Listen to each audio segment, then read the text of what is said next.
آج سے 15 سال پہلے کی بات ہے۔ ہمارے محلے میں ایک گورکن رہتا تھا جو فوت ہو چکا ہے۔ نام محمد یوسف تھا۔ مضبوط جسم اور بڑی بڑی آنکھیں جس میں نور ہی نور بھرا ہوا تھا۔ ایمان اس کے چہرے سے چھلکتا تھا۔ باریش چہرہ، اس کی ایک ہی روٹین تھی۔ صبح گھر سے نکلتا اور شام کو قبرستان سے واپس آتا تھا۔ ہمیشہ راستے کے ایک طرف ہو کر چلتا تھا اور کسی کی طرف بری نظر سے نہیں دیکھتا تھا۔ ایک دن محلے کے پڑھے لکھے لڑکے اکٹھے ہوئے اور یوسف سے کہنے لگے کہ آپ کی ساری قبرستان میں گزر گئی ہے زندگی، ہمیں کوئی واقعہ سنائیں۔ یہ سن کر یوسف سنجیدہ ہوا اور لمبی سانس لی اور کہنے لگا، آج مجھے 27 سال ہو گئے ہیں، میں قبریں بنا رہا ہوں۔ میرے ساتھ ایک ہی واقعہ گزرا ہے۔ گرمیوں کی دوپہر تھی۔ کچھ لوگ میرے پاس آئے کہ بابا جی قبر بنانی ہے۔ میں نے پوچھا آدمی ہے یا عورت ہے؟ تو انہوں نے بتایا کہ عورت، کرنٹ لگنے کی وجہ سے فوت ہو گئی۔ وہ لوگ یہ کہہ کر چلے گئے، میں عموماً اکیلا ہی قبر بناتا ہوں۔ میں نے سخت گرمی میں قبر بنانا شروع کر دی۔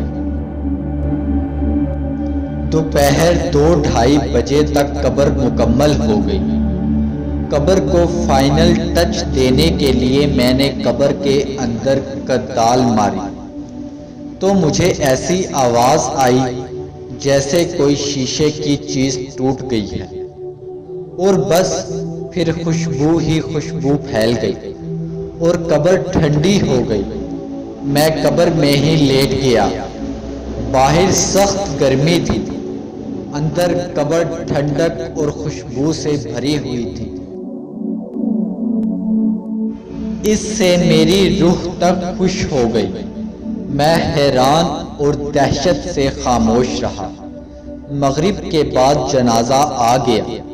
عورت کے ورثاء نے اسے دفنا دیا اور چلے گئے، مگر میرے اندر تجسس بھرا ہوا تھا کہ اس عورت کی کون سی نیکی ہے جو اس کو اتنا بڑا انعام ملا ہے۔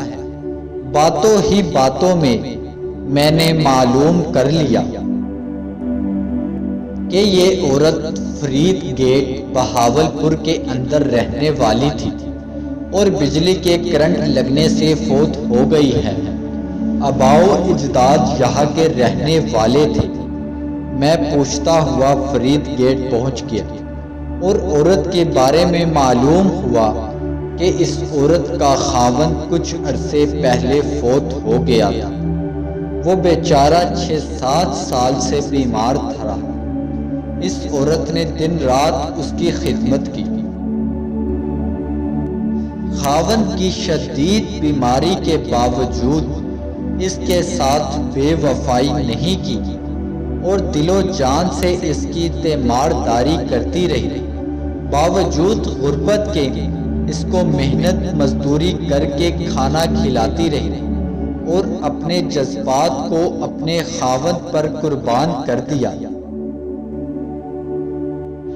جو لوگ اللہ تعالیٰ کی رضا کی خاطر بے لوث انسانیت کی خدمت کرتے ہیں اور اپنی راتیں بھی اللہ کی راہ میں جاگتے ہیں، انہی لوگوں کے بارے میں اللہ تعالیٰ نے فرمایا ہے کہ میں ایسے ایسے انعامات دوں گا کہ جس کو کسی آنکھ نے دیکھا اور کسی نے تصور بھی نہیں کیا۔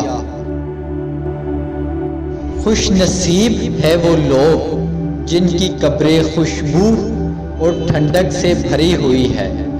دعا ہے کہ اللہ تعالی ہمیں اور سب مسلمانوں کو بخش دے اور آخرت میں ٹھنڈک عطا فرمائے۔